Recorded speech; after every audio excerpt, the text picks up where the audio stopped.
Hello, everybody. My name is Amanda Sesko, and I'm an assistant professor of psychology at SIAS, and the title of my project is Capturing Experience and Visibility Among Individuals with Multiple Stigmatized Identities. And first, I'd like to thank the Founders Endowment for this award and support of this research. I'd like to explain a little bit about our work, and it focuses on intersectional invisibility. Experiences of invisibility include not being attended to, remembered, represented, differentiated from others, or given recognition for contributions. Intersectional invisibility specifically is a form of discrimination described as the failure to fully recognize people with stigmatized intersecting identities as members of their constituent groups who are then treated as marginal members within marginal groups. And we have a general framework of invisibility that we work from, where low protypicality, or mostly typified by individuals with multiple stigmatized identities, leads to invisibility at a perceptual level, where you have a failure to recognize or attend or give credit to others. And this leads to downstream consequences, where people are marginalized and denied degrees of power, services, and policies.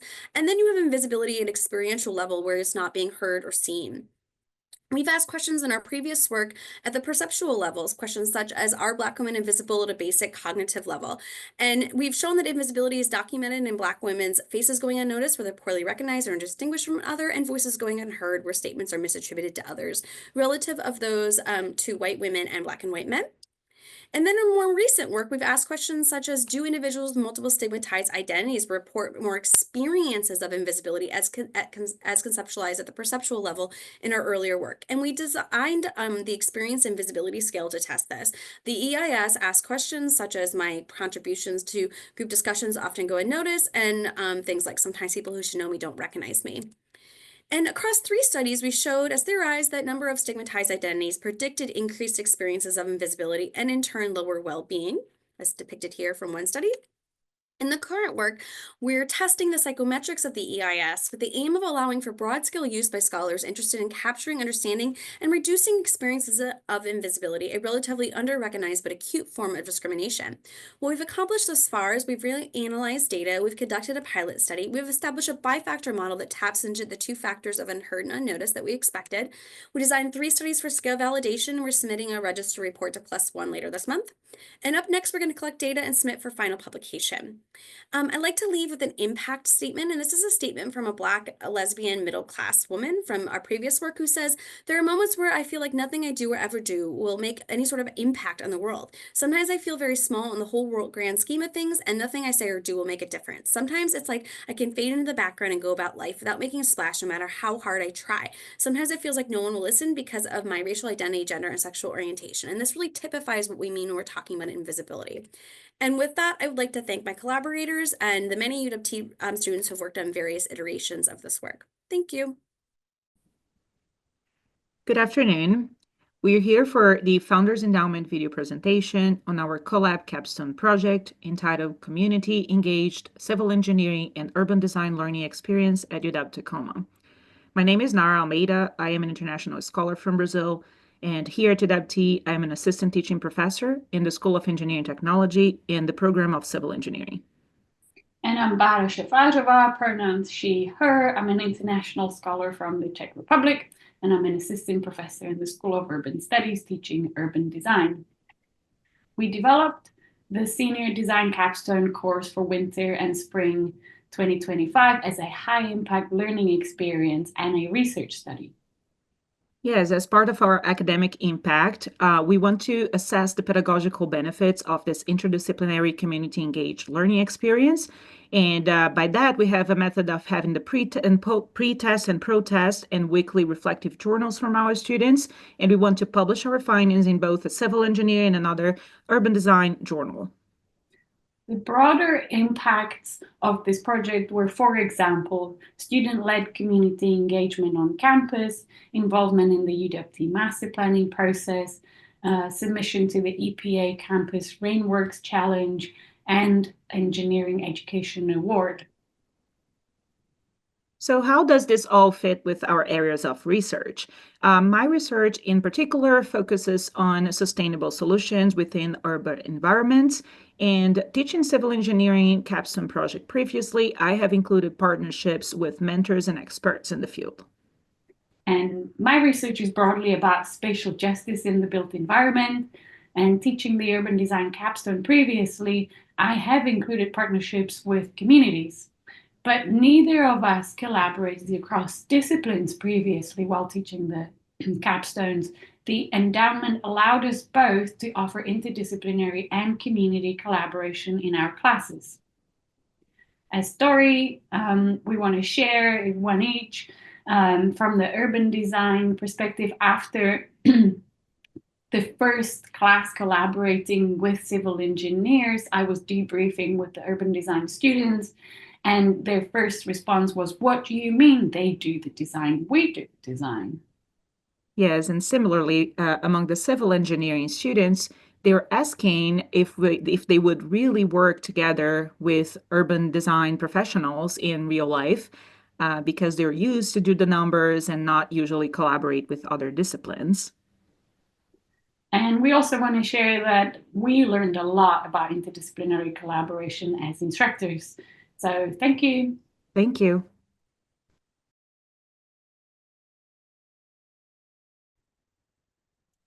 Hello, everyone. My name is Jingyi Li, and I use she and her pronoun.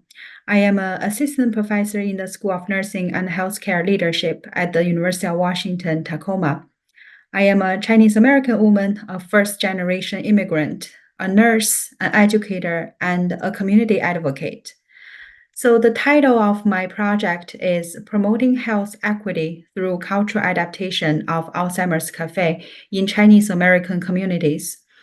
This work focuses on transforming a well-known dementia-friendly program, the Alzheimer's Cafe, into a culturally resonant, linguistically inclusive space for Chinese American families navigating in dementia care. Through this project, I aim to reduce stigma, increase access to supportive services, and ultimately build dementia-friendly communities that reflect the diversity of those living with memory loss. This work is part of my broader research commitment to culturally adapt evidence-based intervention for dementia care, centering the voices and needs of Asian American and Pacific Islander communities. This is a small but mighty step toward justice in aging. So I want to share with you Mr. Lin's story. Mr. Lin is one of the participants of the Alzheimer's Cafe. So he has early onset Alzheimer's disease. His memory is declining. Sometimes he forgets to how to put on his shirt or how to turn off the light in his bedroom. But there is one thing he never forgets: the Memory Cafe. Every fourth Monday of the month, he will remind his wife, "It's today, let's go." He loves the karaoke activity. Between sessions, he spends hours practicing songs he plans to sing at the next cafe session. Even as other memories fade, the music, the joy, and the anticipation of community stay bright within him. So Mr. Lin's story is what this project about: creating a space where people with dementia are not just cared for, but celebrated, not hidden away, but embraced. A space where someone like Mr. Lin can feel like himself again. This work is more than just a research project. It is a movement toward equity and toward community. Thanks to Founders Endowment Fund in supporting this work.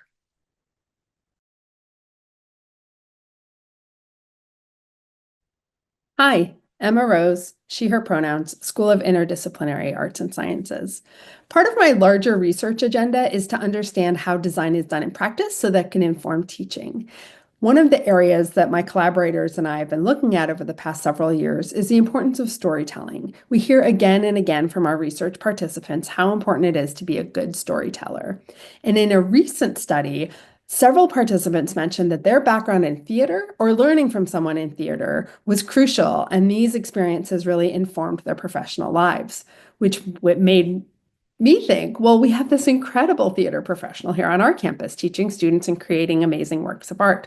What could I learn from Maria Tanya and her expertise that could help us together prepare students for what comes next? So we embarked on this project together.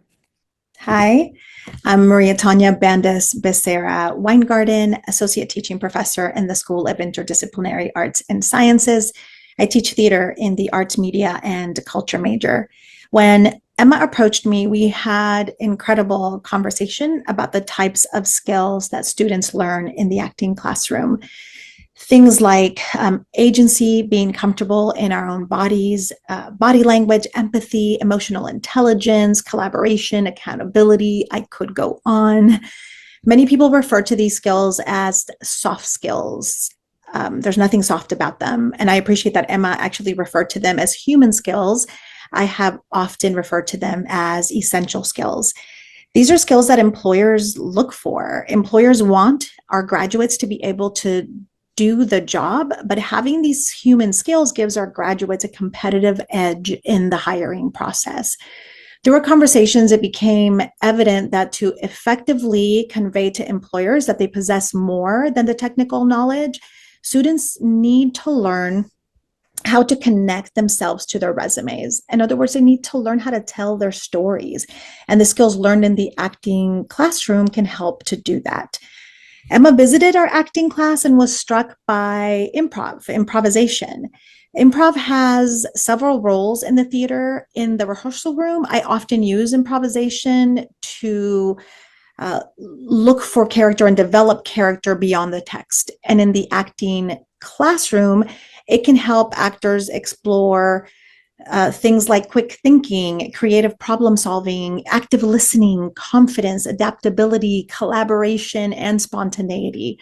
Super useful skills if you are in an interview situation and you are trying to tell your story.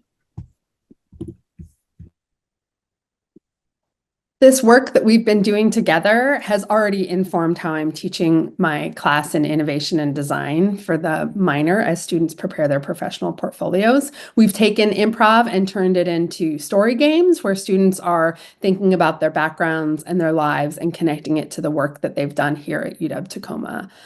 Maria Tanya and I thank you so much for the funding. We're really excited about where this project is going next. Thank you so much.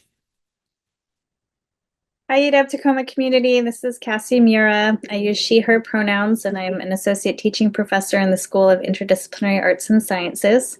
It's my pleasure today to share a little bit about my project, Hajichi Hand Tattoos as Embodied Rhetoric of Resistance. You can see in the image here on your screen a picture of my great-great-grandmother, Uto Kaneshiro, and she has Hajichi on both hands, bold geometric tattooing. This award enabled me to study the history of Hajichi, but also the contemporary movement to revitalize them, which started about 2018. And I also attended the 42nd annual Okinawan Festival in Hawaii to interview Hajicha, practicing tattoo artists, women with Hajichi, and other community leaders. This work is important because it's bringing an Indigenous and feminist perspective to Asian American studies. I'm also focusing on new media and literary and visual culture. Here's a split screen for you. There's a 1976 photograph of one of the last women with Hajichi in Okinawa, and a 2018 photograph of Morika Yoshiyama, an artist in Okinawa, who was one of the first to get Hajichi again. Here are some 19th century paintings. This is from the University of Hawaii Center for Okinawan Studies, where I visited with grant funding. And what I'm finding through interviews and research is that young people who are invested in this revitalization movement are doing it to overcome shame and stigma still attached to Okinawan identity. They're interested specifically in Hajichi as an Indigenous practice, and that this is a movement that's led by women, but also open to queer and non-binary individuals. And implicit in the movement is a critique of US militarism and Japanese colonization. Here are some samples of the social media work. There's a podcast, there's a Discord that came up during the pandemic. There are a number of Instagram accounts. The ones here are from Moeko Hashiki's Hajichi project, and then also TikTok videos. This one shows a young woman who's saying, "Hey, great grandma, remember these?" and kind of talking in a very short video about their significance. And then I found you, made the place. He's gone quiet with his body at each. Spent the day dreaming and the nights away. Doing the things we know we should.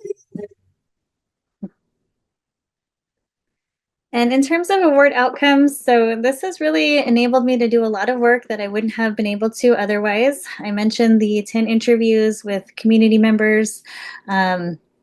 I submitted a poem for inclusion in Uchina American Anthology of Okinawan American Art and Literature. This is under review right now. And I have a conference presentation coming up next month, Uchinachu American Literature representing Hajichi revitalization in Japan's southernmost prefecture. This is with the American Comparative Literature Association. And finally, I'm working on a new book manuscript and really excited about that. So thank you so much for your time. I'll leave you with this photo. This is, again, my great-great-grandmother, but also my mom and me. And we all have Hajichi, so it's kind of a almost continuous tradition in my family now. I look forward to hearing from others. Thank you.